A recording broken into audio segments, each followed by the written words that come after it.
Hey there, Angela Mosey here with Modern Fit Moms. Welcome back to my channel. In today's video, I'm going to walk you through 5 exercises you can do to help support front pelvic floor activation, lower abdominals, and to support a cystocele prolapse.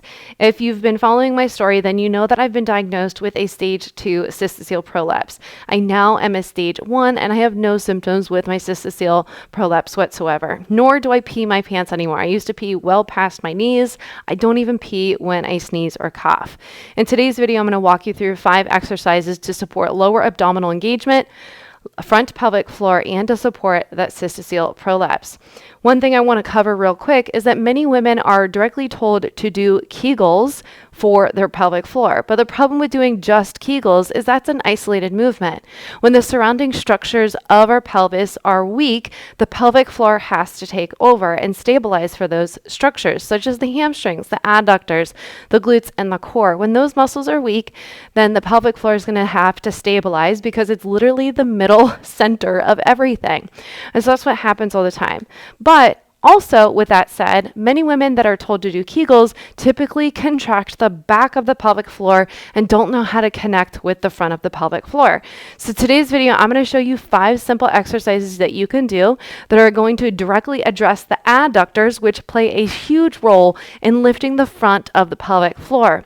We're also going to address some lower abdominal engagement with that adductor work, and then this is going to lead into supporting your cystocele prolapse. So I'm going to give you 5 progressions that you can start right away inside your home with minimal equipment. So let's go ahead and get started. Okay, so the very first exercise is a super simple supine breathing with a co-contraction. What do I mean by that? So I mean when we activate the adductors and we activate our transverse abdominals, we can do a co-contraction with our exhale with our pelvic floor.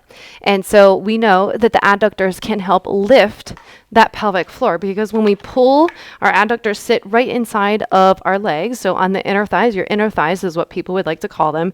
And when you pull on this naturally helps to lift the pelvic floor, as you can see here.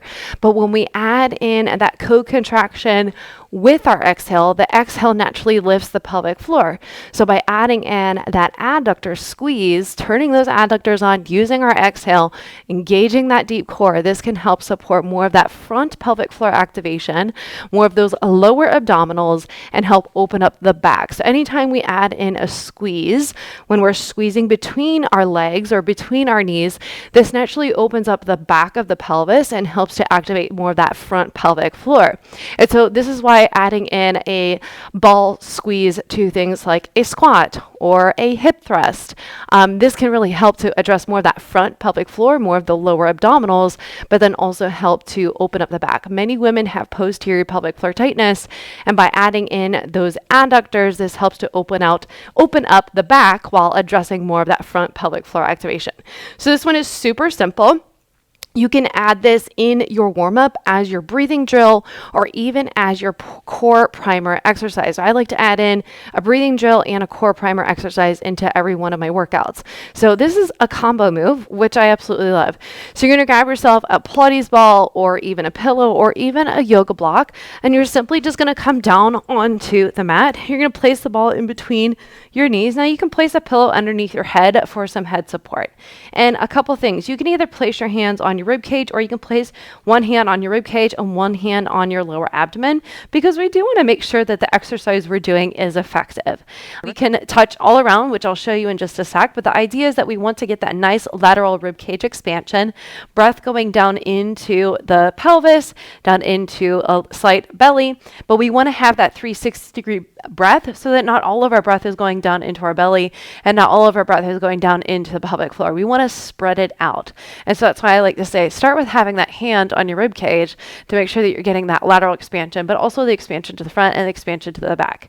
So go ahead. You want to think inhale through your nose and suction the tongue to the roof of your mouth, and then slide that tongue back ever so slightly.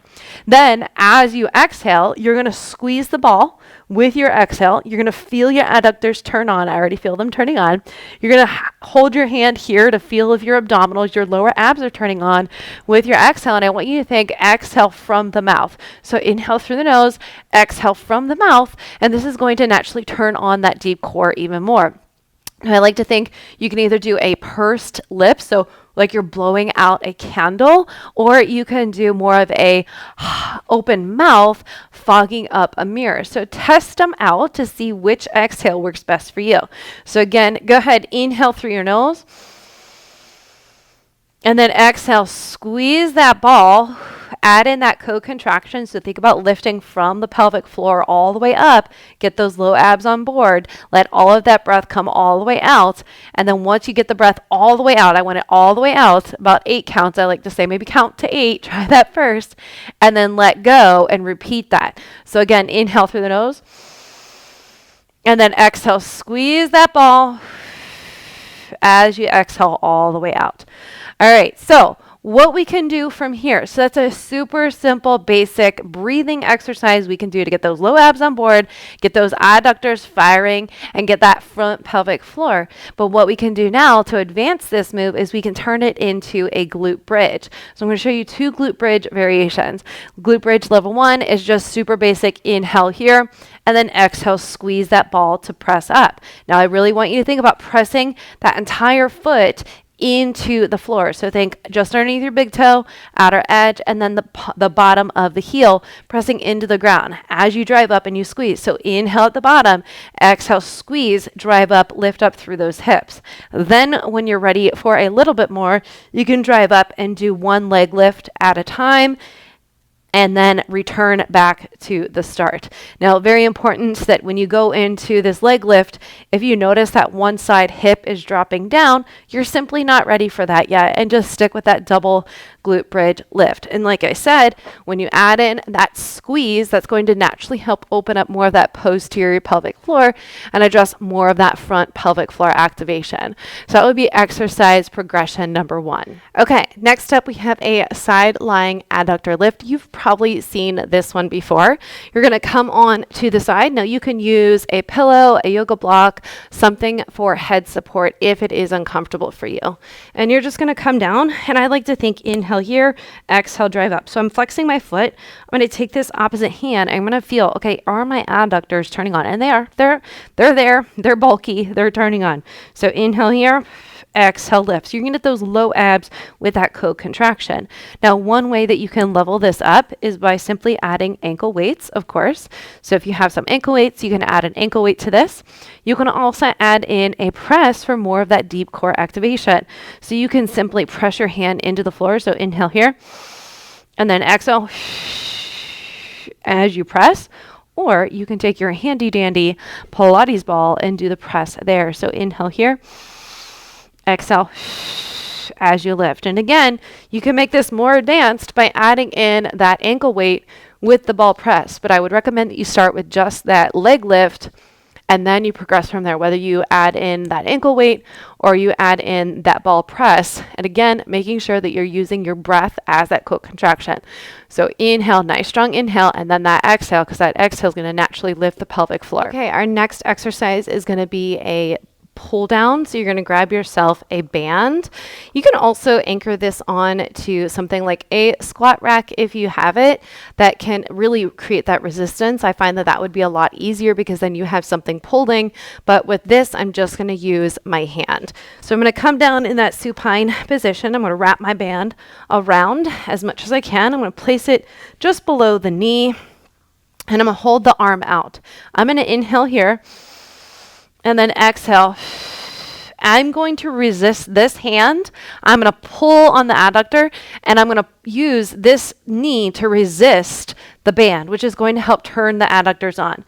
And then same thing, I'm going to resist as I come up, and you should feel those adductors turn on and those lower abdominals. So again, it's that co-contraction. So inhale and then exhale. So you're going to get more on the way up. Now, one way to regress this is simply just doing your leg drops, right? Drop down and come up, okay? So that's one way you can regress it, but then adding in that loop band. Now, one way I also love to add in more of that co-contraction or make it a little bit more advanced is by using my squat rack. So I'm going to make sure that you guys can see me before I start recording that. Okay, I think it's fair that you can see me, you just can't see the rack, which is okay. So I have my band, my long monster band anchored on to my squat rack. And so what I'm going to do now is I'm going to come into a more advanced position, which is going to be a bear hover with a adductor pull. So I'm going to place my knee inside, and I'm going to come into that bear hover position. And so you can even, if you really wanted to, you can stay in this hover position and just come out and pull in. So staying with that knee down on the floor and pull in. So this would be another variation that you could do with that adductor pull, but against gravity. So then after that, once you feel like you're ready, you're going to let it go and then exhale, pull in. So you want to make sure that the resistance, that you're far enough away from the band, or maybe you change the thickness of your band to make it more challenging, to make it more resisted. As you come up, inhale here, and then exhale to pull. So that would be an advanced version of that supine leg drop that we would do. So again, start with level 1 and then progress yourself into level 2. Next step is a little tricky to show you because I don't have the correct equipment in my garage gym. I'm working on it. So we're going to do some adductor slides. And the very first option is that you basically, if you're working out on a hard surface, such as your kitchen floor, then you're going to use a kitchen towel to place underneath your knee. If you're working on carpet, you can use a paper plate. Now, unfortunately, I'm not able to slide on my gym mats, so I'm working on finding something that I can slide on, but I'm improvising. So just so you know, either a kitchen floor or something, a hard surface that you can slide on with a kitchen towel, or carpet with a paper plate. Now, this can be harder on the knees, so just be super mindful of that. So what I'm going to do is I'm going to place my slider on my item here. I'm going to come into that tall kneeling position. I'm going to drive my leg out so I get a nice stretch in that adductor. Inhale as I drive out, and then I'm going to think about pressing my knee into the floor or into that slider to pull in. So inhale out, nice and lengthening, opening, and then exhale to drive in. So that would be your exercise number 3 that I absolutely love. I love adductor slides. One way you can progress this is by simply coming to a standing position. Again, I'm not going to show you because I have to change the angle of the camera, but I would come to a tall position and I would just glide my foot out. So instead of my knee being on it, my foot would be on it, and I would glide out, and I would think pressing my foot into the slider and pulling in towards my body would be another one. And then after that, you can also put a monster band wrapped around that same ankle. So if I'm moving my left leg, I have my left leg on the slider, I'm driving out, I can have that resistance band on my left ankle as I pull in. So that would be another way to progress it. Or like I said, you can even put an ankle weight on it to add some load to that slider, that standing slider. So that would be a progression for the kneeling slide, is come to a standing. And then the second would be either an ankle weight or adding in that monster band, as long as you have the space for it to pull and have it anchored onto something. Okay, last but not least would be a side plank Copenhagen. These are by far my favorite, and there's a million progressions that you can do with a side plank Copenhagen. But very important that we want to make sure that we work up that adductor strength before we go into this move. But we also want to add in that adductor strength with our side plank. So we want to make sure that we've mastered our side plank before we go into a side plank Copenhagen. After we've mastered that, you want to make sure that you can master a side plank with a ball squeeze. So same thing like we did in the beginning with that supine breathing and that adductor squeeze. Now we want to take it into our side plank. So you want to think inhale here, exhale, squeeze. And then if you're going to hold your plank, you're just going to continue with that breath and exhale and squeeze. So every time you exhale, you're going to squeeze that block. Once you've mastered that, you've mastered your side plank, you've mastered the ball squeeze, then we can start introducing more of a side plank Copenhagen. So the lower the height, the better, the easier that it's going to be. Okay. So option number 1 is going to be so super simple. You're going to have your bottom leg out, and at any time with any of these variations, you can always have that bottom leg resting on the ground to take off some of that load.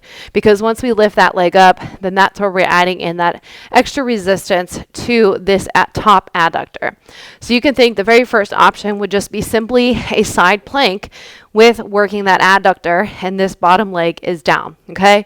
So you want to think pressing the knee into the floor and then pulling back or pulling towards you without actually moving it is going to help turn those adductors on. This is where I really love to add in some breathing. So I might reach my hand out in front so I can get really some of that rib cage activation or rib cage expansion as I'm inhaling and bracing my core, because then all of the breath has to go here. Because if I'm bracing my core, then the breath has to go somewhere else, right? So I love adding in that reach. And so you want to think inhale here, exhale, hold. So you can either do a 3-second hold, or you can hold, say, 20 seconds to start and then progress yourself. So progression is going to look like a lot of different things. You can progress your time under hold. You can progress your variation of it. So those are two things. I wouldn't do both at the same time. So once you've mastered one, then go back to that 20-second hold to the next level. You're still progressing. Just because you're reducing the time does not mean that you're not progressing. Because you are progressing, you're changing the variation. So just know that. All right, so this would be option number one. Option number two would be adding in a block. So now we're adding in a little slight elevation as you come up. Okay, so that would be option number two. So this leg is dead to the world. I don't want this leg doing anything, but by keeping it on the floor is going to help take the load off of this. And then when you're ready, you can lift this leg up. Okay, this is going to be a lot to do, a lot on your body. So just progress yourself very slowly. All right, so once you feel like you've mastered that, then we can add in higher and higher elevation. First progression would actually be placing that knee on the block or on your bench, but keeping the knees bent. So this would be the first progression.